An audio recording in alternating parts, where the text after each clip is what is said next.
Sir, kung papibiliin po kayo, pag-ibig o pera? Pera. Kasi pag may pera ka, kahit adik ka, nagmumukha kang mysterious. Sir, paano mo hinaharap ang inflation? Tinitigan ko lang ang presyo ng bigas, tapos ngumiti, sabay lakad palayo. Sir, paano po kayo nagtipid ngayong mahal ang bilihin? Hindi ako kumakain. Paano niyo po nilalampasan ang mga pagsubok sa buhay? Hindi ko nilalampasan, dinadaanan lang. Sabog nga di ako aware na may pagsubok. Sir, paano mo malalaman kung ikaw ang problema?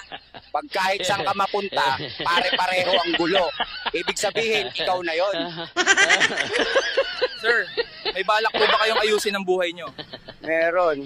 Kaso ayaw makipag-cooperate ng katawan ko. Sir Juan, anong masasabi niyo sa mga babaeng choosy? Huwag silang mag-alala. Hindi rin naman siya option sa akin.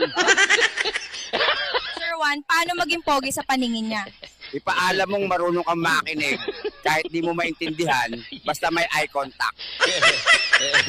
Kung may isang bagay po kayong gustong ibalik, ano po yun? Yung ngipin ko sa harap, para kahit sabog ako, may panangga pa rin ako sa hangin.